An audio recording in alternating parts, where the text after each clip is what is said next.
ስለ እምነት እንማማር። እሺ መጽሐፋችሁ ላይ ስላለና መጽሐፋችን ላይ ስላለ ነገር እንማማራለን። በዚያ ላይ በማስረጃ ሰው ይወያያል። ደግሞ ሲስተም ላይ እኮ ነው የሰራው ባለ መላካችሁ ላይ መለኮታዊ ማንነት አለው ብላችሁ ታምናላችሁ? እኛ እናምናለን። አሁን የወረደው ኢንፎ አካውንት ነው አይደለም? አላውቅም። አንተ ዳዊት ነህ። አሁን እንደ ዳዊት ሆነህ አውራ። ተወሰን ሄዷል። ዳዊት እንዴት? አይ በባለፈው ፖለቲካ ሲሰሩበት ስለነበረ ብዬ ነው እንጂ እኔ ስሰራ አይተሃል? አየው እየጠበቅ ነው ምናምን እያሉ ነበር እና ይምራን በባለፈው እኔ ስሰራ አይተሃል? እዛ ያየህበት ቦታ ሄደህ ተናገር። እኛ ላይ እንደዚህ አትበል። አሁን አንተ ዳዊት ነህ። እንደ ዳዊት ሆነህ አውራ ከኔ ጋር። ፍሪ ነህ፣ ነፃ ነህ። ጥያቄ ጠይቅ ወይ ጥያቄን ጠይቀህ ምረጥ። አንተ ደስ ያለህ። ሃይ ጠይቀው እንኳን የለኝም። ይሄን ለመጠየቅ ነው። ሃይ ከዳዊት እሺ። ጥያቄ ያለ ክርስቲያን አለ?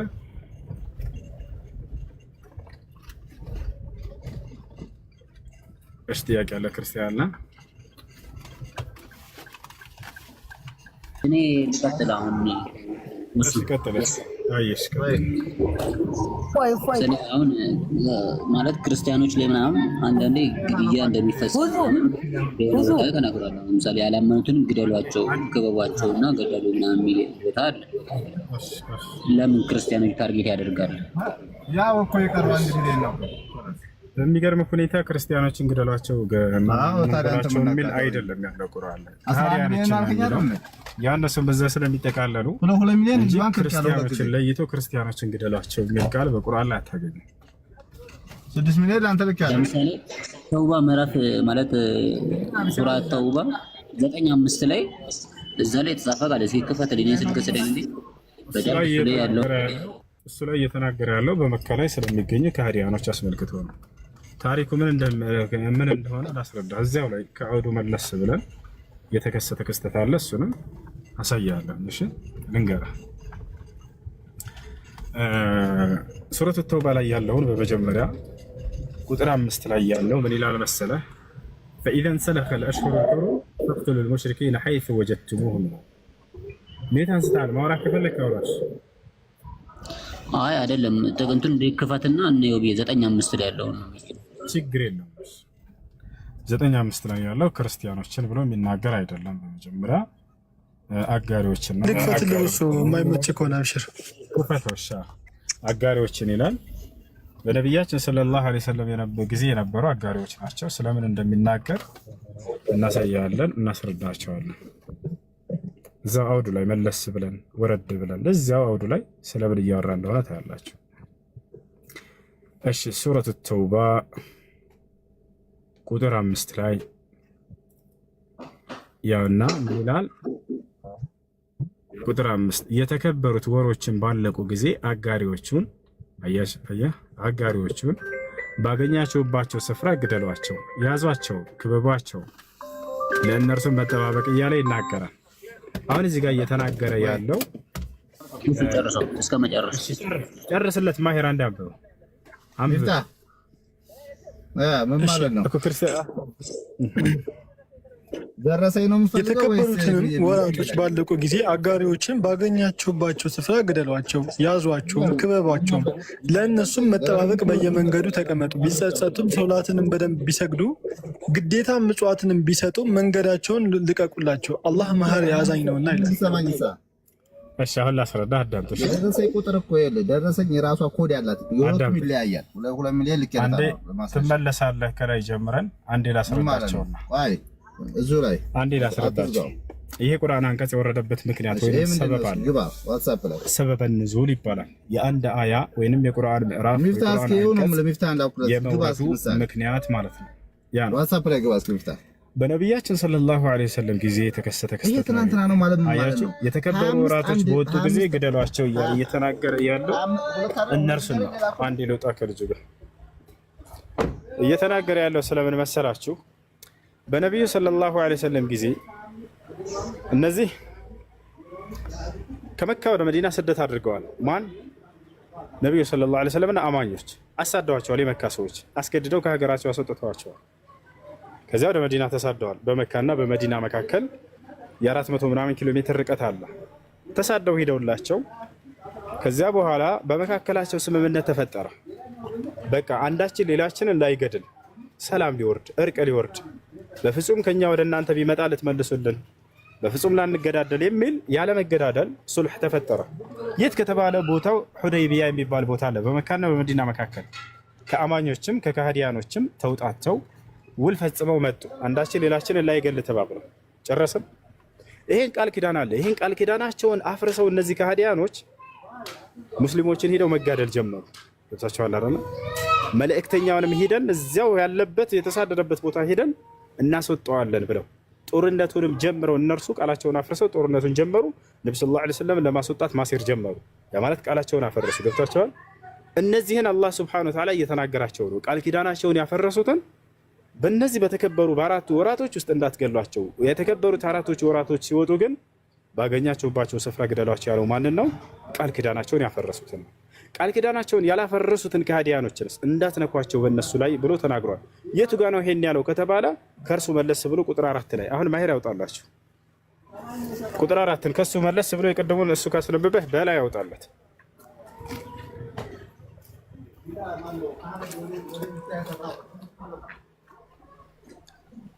ማሄር አለ ቁጥር 4 ያውጣለት ከቀደሙ ከፍ ብሎ ያና ቁጥር 4 ምን ይላል? ከአጋሪዎቹ አለ ተመልከት። ቁጥር 4 ከአጋሪዎቹ እነዚያ ቃል ኪዳን የተጋባችኋቸውና ከዚያም ምንም ያላጎደሉባችሁ በእናንተ ላይም አንድንም አንድ ከፍ አድርገው ወደ ላይ በእናንተ ላይ አንድንም ያረዱባችሁ ሲቀሩ እነዚህን አለ ግደሏቸው። ላ በፍጹም አይልም። እነዚህን ቃል ኪዳናቸው እስከ ጊዜያቸው መጨረሻ ሙሉላቸው። አላህ ጥንቅቆችን ይወዳልና አለ። አያችሁ፣ ለነዚህ ቃላቸውን ሙሉላቸው። ቃላቸውን ጠብቀው እስካልተጋደሉ ልክ እንዲሁ ደግሞ ከሌላ ጋር ወግነው እስካልተጋደሏቸው ድረስ ቃላቸውን ጠብቁላቸው አለ። አያ ወረድ ብሎ እዛው ላይ ቀጥ እስካሉላችሁ ድረስ በቃላቸው ቀጥ በሉላቸው ይላል። ወረድ አድርገው ፈመስተቃሙ ለኩም ፈስተቂሙ ለሁም የሚለውን አንድ አውጣላቸው እዛው كيف يكون للمشركين عهد عند الله የሚለው እዛው ወረድ ብሎ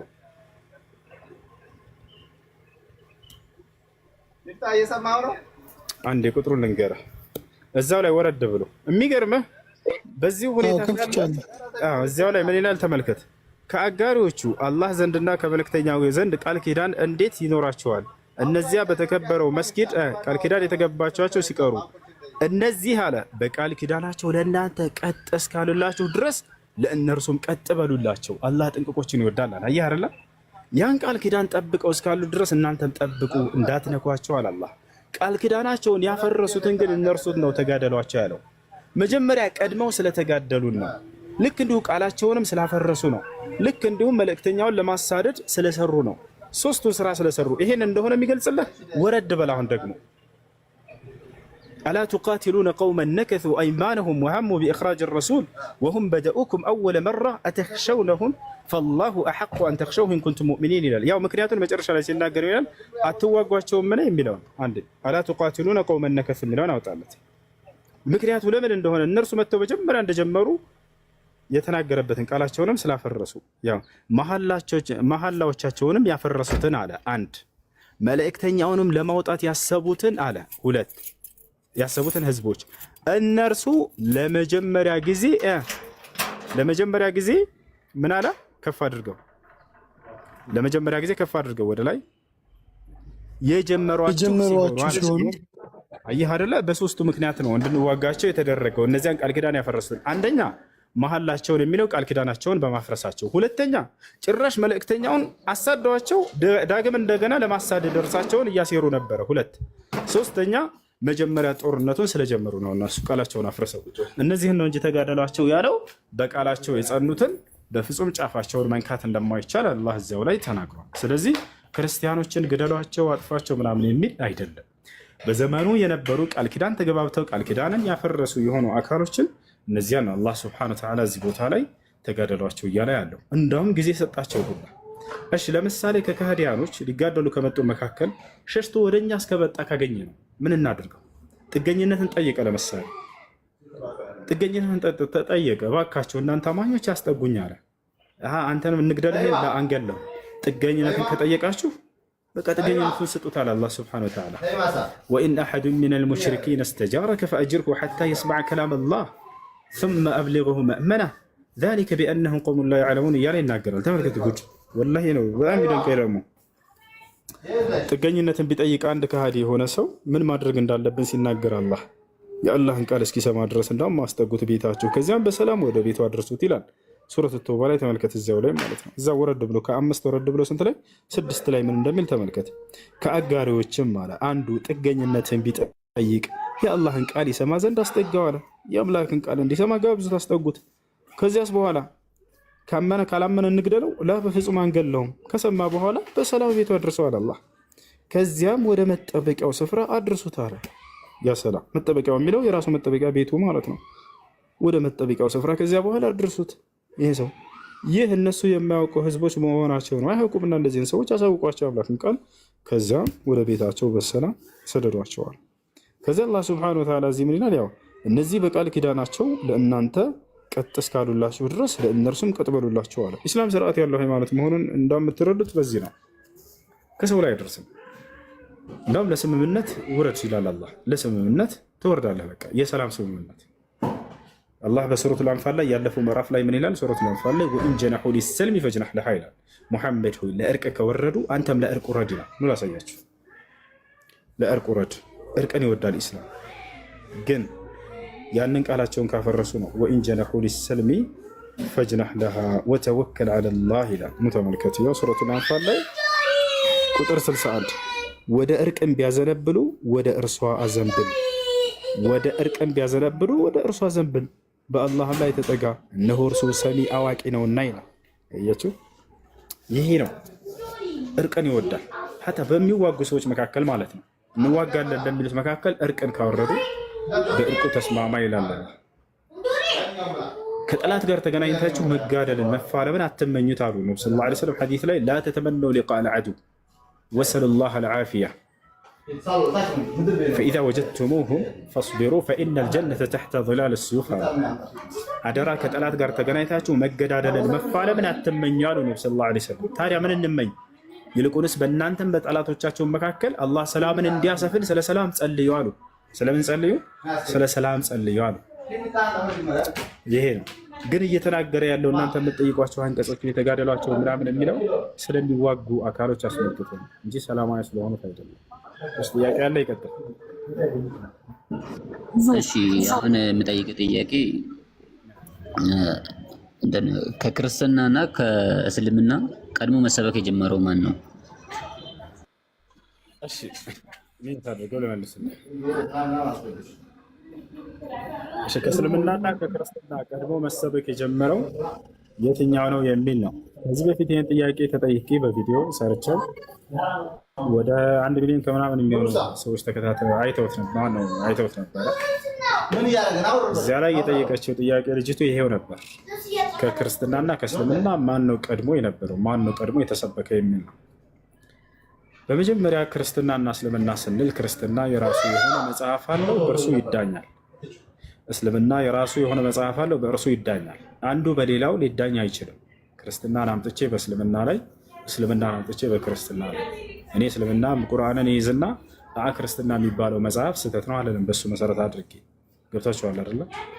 ልክ እንደ መጽሐፍ ቅዱስን አምጥቶ ሰውየው እስልምና ስህተት ነው ይሄ መጽሐፍ ነው እና ብሎ አይደለም። ነገር ግን ሁለቱም የየራሱ የሆኑ መለኮታዊ መጽሐፍ የሚሏቸው አሏቸው። ፍትሃዊ ይሆናል። አሁን ክርስትናንም እንደ መጽሐፍ ቅዱስ እንደራሱ፣ እስልምናንም እንደራሱ እናያለን። አምላክና ነቢያት በውስጡ እውነተኛ የሆኑ ነቢያቶች እንዳሉ ሁላችንም እናምናለን። ቁርአን ላይ አብርሃም፣ ይስሐቅ፣ ያዕቆብ፣ ዮሴፍ፣ ሙሴ፣ ዳዊት፣ ሰለሞን፣ ክርስቶስ እነዚህ ሁሉ እውነተኛ የአምላክ መልእክቶች እንደሆኑ ይናገራል። መጽሐፍ ቅዱስም ላይ ልክ እንዲሁ እነዚህ የአምላክ ሰዎች እንደሆኑ ይነገራል።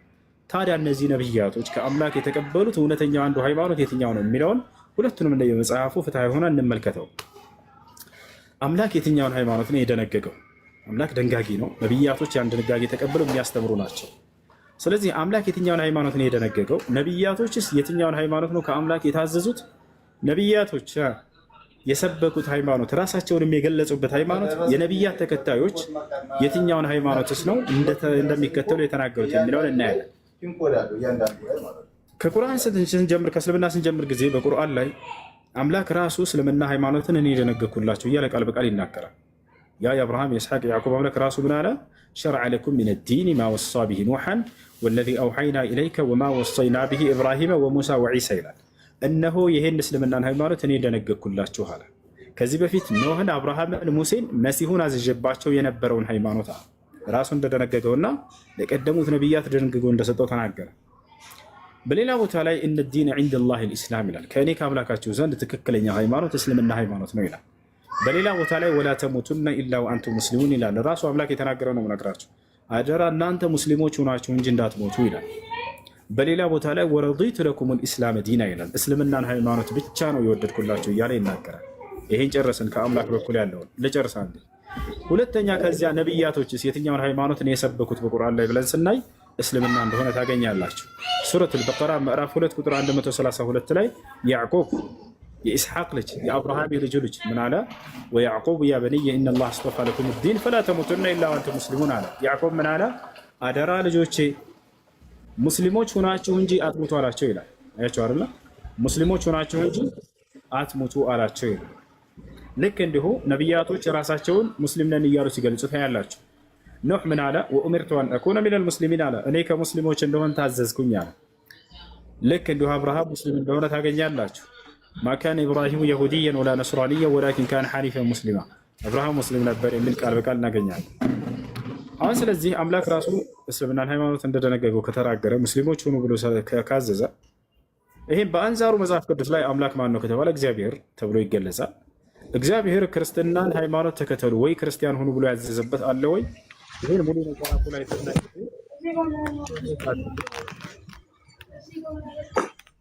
አይደለም። አሁን እኮ ስብከትን የጀመረው በጀመረ አይደለም። እሱ ይቀርጽና አንድ ጊዜ እዛ አስተባበል ሰጥቶ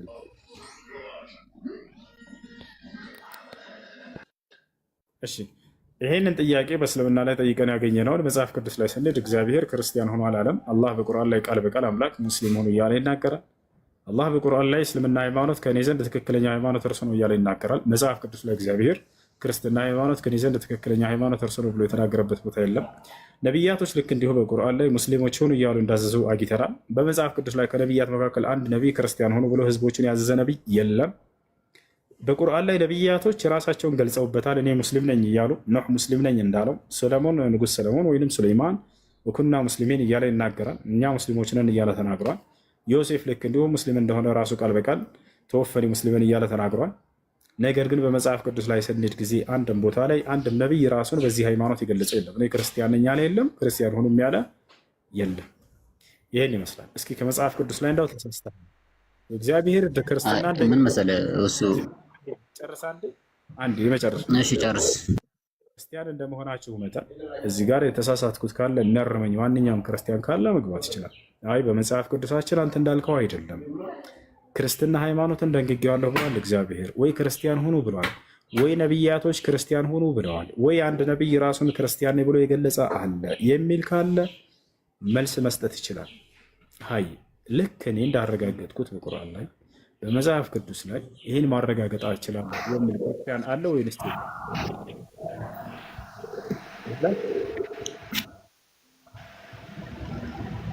እኔ ጥያቄ አለኝ። እሱ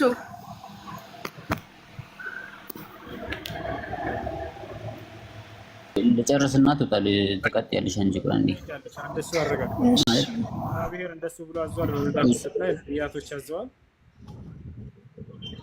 ኦኬ አሁን አይዘዋል የሚለውን አሁን መጀመሪያ ፍጥረት ሲፈጠር ዘፍጥረት ጀምሮ ስናነበው እግዚአብሔር አዳምን ከአፈር እንደፈጠረው ይናገራል አይደል? አዳም ደግሞ የእግዚአብሔር ልጅ ሆኖ አዳምን ከምን ፈጠረው? ከአፈር ፈጠረው ሳይሆን እግዚአብሔር ክርስቲያን ሆኖ ያለበት ቦታ አለ ወይ? ወይንም ነቢያቶች እኔ ክርስቲያን ነኝ ያለ ነቢይ ወይንም ህዝቦቹን እሱ አይበል ችግር የለም ወይንም እኔ ክርስቲያን ሆኖ ብሎ ህዝቦችን ያዘዘ ነቢያት በመጽሐፍ እሱ አሁን እኮ ይሄ እኮ ዝም ብሎ እንትን ማለት እኮ አይደለም። አሁን ለምሳሌ እኔ አሁን አንድ ሰውን እግዚአብሔር አዳምን ፈጠረው። አዳም ደግሞ የፈጠረውን አምላክ የተፈጠረውን ሰው ወይ ደግሞ በእግዚአብሔር ተሰርቷል አይደል? እሱን ማምለክ አለበት እንጂ ክርስቲያኑን ኦርቶዶክሱን ተብሎ እኮ መለየት ባይችል ችግር የለውም። ምክንያቱም ከአዳም የመጡ ልጆች በሙሉ መጡ እና ሙሴም እንግዲህ የአዳም ልጆች ነን፣ ሁላችንም የአዳም ልጆች ነን አይደል? ከዛ እዚህ መጡ ማንን ነው? እግዚአብሔርን እየሰበኩ ነው የመጡት። አብርሃም ተጠራ ከካራን ውጣ ተብሎ ካመንክበት ከጣዖት ውጣ፣ እኔ የማሳየን ምድር ውረስ። እሱ እንግባባው። እሱ አንተ ነገርክ፣ አዳምጥከው አይደል? አንተ እኮ ነገርከኝ። እሺ ርስቱ አምላክ የደነገገው ሃይማኖት የትኛው ነው? አምላክ ክርስቲያን ሆኖ ያለበት ቦታ አንተ የተናገር ነብይ ክርስቲያን ሆኖ ያለበት ቦታ ነው። እሺ አዳምጠኛ። እኔ ክርስቲያን ነኝ ብሎ የተናገረ ነብይ አለ ወይንስ አልተገለጸም? ይሄ መጽሐፍ ቅዱስ ነው። እኔ እኮ የጠየኩህ እሱ ቀድሞ የጀመረ ክርስትና ነው ወይስ እስልምና ነው የጠየኩህ አይደል? አንተ መለስክልኝ። ክርስትና የሚባለው ሃይማኖት ትክክል ከመሰረቱ የለም አይታወቅም እያልከው እኮ ነው። ትልቅ ሌላ ሰርፕራይዝ እኮ የሰጠው የለም አይታወቅም እንጂ እሱ እንግባባ እንጂ እነ ሙሴ እነ አብርሃም የሰበኩት እኮ እግዚአብሔር ነው አይደል እንዴ? ማንን ሰብኳል አይደለም፣ ስለ ሃይማኖት እንጂ ስለ አምላክ አይደለም ጥያቄው። አሁን የትኛውን ሃይማኖት ነው እግዚአብሔር ተከተሉ ያለው? ነብያቶች ተከተሉ ያሉት ነው ጥያቄ። ነቢያቶችማ እግዚአብሔርን ተከተሉ፣ የእግዚአብሔርን መንገድ እዩት፣ በሱ መንገድ ተጓዙ ተብሎ ነው ያስተማሩ። ሃይማኖት መፍጠርማ ችግር የለም። ነብዩ መሐመድ እኮ ትላንትና መጥቶ ነው ከ700 ኢየሱስ ክርስቶስ ተወልዶ ከ700 ዓመት በኋላ እኮ መልስ ሳይኖራችሁ ከሌለ በቃ አላቆም እኮ ነው፣ አልተገለጸም እኮ ነው መልሱ። ሌላ እኮ አይደለም። ነብዩ መሐመድ መልስ አይሆንም እኮ እርሳቸው እሺ አልመጡም ምን በል ነብይ አይደለም ምን በልላቸው። ግን ክርስትና ትክክል አይሆንም እኮ እርሳቸውን ስለተቻቸው ነብዩ ክርስትና ትክክል ነው ማለት እኮ አይደለም። መልስ እንደሌላቸው የመጨረሻ እንትናቸው ሲቀር በቃ ልክ ባትሪ ለው ሲሉ ጊዜ ነብዩ መሐመድ ምን ያድርጉ? እርሳቸው እኮ ነብይ አይደሉም አልተፈጠሩም ምን በልሽ እንደው ከናካቴው። ግን ክርስትና ትክክል አይሆንም እርሳቸው እንትን ስላሉ። ስለዚህ ክርስትና ሃይማኖትን ቆም ብላችሁ አስቡ ክርስቲያኖች፣ ወላሂ ለራሳችሁ ነው። ቆም ብላችሁ አስቡ። አምላክም ሆነ ነብያቶችም እውቅና ያልሰጡት ሃይማኖት ስህተት የሆነ ሃይማኖት። ይሄን ስለ እኔ ሃይማኖታችን ዝቅ ለማድረግ አይደለም። የፈለከው ነገር አምልክ፣ የፈለከውን ነገር ተገዛ። ግን ወደ ነብያት ካስጠጋችሁ አይቀር ነብያቶች አያውቁትም በመጽሐፋችሁ እያልኳችሁ። አሁን ነብያቶች የነበሩበት መንገድ ትክክለኛ መንገድ ነው። ግን ነብያቶች የትኛውን ቦታ ላይ መጽሐፍ ቅዱስ ላይ ክርስቲያን ሆነዋል አሉ? ወይንም እኔ ክርስቲያን ነኝ ብሎ ራሱን የገለጸ ነብይ ነው?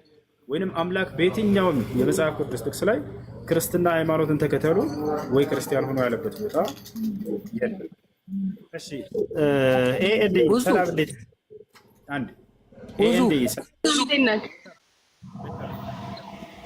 ጉዝዬ እኔ ጥያቄ ያለኝ አሁን ለምሳሌ እናንተ ያው ኢየሱስ ክርስቶስን ኢሳ በሚለው መንገድ በሚለው ስም ትጠሩታላችሁ። ያው አንዳንድ የሱንም አስተምሮት እርግጠኛ ያው ትቀበላላችሁ እና ስትቀበሉ ኢሳ ደግሞ ኢየሱስ በሚለው መጽሐፍ ቅዱስ ውስጥ የራሱ የሆነ አስተምሮት አለው፣ የራሱ የሆነ ትምህርት አለው። እስልምና ውስጥም እንደዛው አለው እና አሁን እናንተ ከነብዩ መሐመድ በታች ነው ኢሳን እንትን የምትሉት። ምክንያቱም ነብዩ መሐመድን ነው አስበልጣችሁ የነብዩ ትምህርት ነው ወይ የነብዩን አስተምሮት ነው የምታስቀድሙትና የነብዩ እንትንና ፍጥረትና የኢሳ ፍጥረት በጭራሽ የማይገናኝ የማይወዳደር ነው። ስለዚህ የኢሳ አስተምሮት እና ቁርአን ውስጥ ካለ የኢሳ አስተምሮት ኦርቶዶክስ መጽሐፍ ቅዱስ ውስጥ ካለ ለምንድን ነው እናንተ የኢሳን መንገድ የማትከተሉት? ያው ኢሳ ማለት ኢየሱስ ክርስቶስ ለምንድን ነው ይሄ ልዩነት የመጣውና ለምንስ ከነብዩ መሐመድ አሳንሳችሁ ለነብዩ መሐመድ ለፍጥረት ለፍጡሩ እሱም ፍጡር ነው፣ ግን ያው አይገናኙም። ግን ለምን ቦታ ሰጣችሁ የነብዩ መንገድ ትከተላላችሁ ነው? ምክንያቱም ኢሳም አስተምሯል በቁርአን ውስጥም እንደሚያስተምር እሱንም እንደምታመልኩ ያው ነብይ እንደሆነ ታምናላችሁ። ለምንድን ነው የኢሳን መንገድ ማትከተሉት? እኛ የኢሳን መንገድ እንከተላለን። በቁርአን ላይ አስተምሯል ኢሳ እንከተለዋለን በደንብ አድርገን። ምን አስተማረ ወደሚለው ስንመጣ ኢሳ ምን አለ መሰለሽ? ወኢነ አላህ ረቢ ወረብኩም ፈዕቡዱሁ ሃዛ ሲራጡን ሙስተቂም አለ። የእኔም ጌታ የእናንተም ጌታ እርሱ አላህ ነው፣ እርሱም በብቸኝነት አንድ ሜት አድርግ ይሰግዱ። ኢሳ ምን አለ? ወኢነ አላህ ረቢ ወረብኩም ፈዕቡዱሁ ሃዛ ሲራጡን ሙስተቂም አለ። የእኔም ጌታ የእናንተም ጌታ እርሱ አላህ ነው፣ እርሱም በብቸኝነት ተገዙት አለ። እሺ አልነው ኢሳ። እሺ ሰምተናል፣ ታዘናል፣ ተከትለናል። አላህን ተገዙ ብለህናል፣ እሺ አላህን እንገዛለን አለ። ስለዚህ ዒሳን በደንብ አድርገን ነው የምንሰማው፣ ዒሳን በደንብ አድርገን ነው የምንከተለው። ከነቢያቶቻችን መካከል ነው አላህ በቁርአን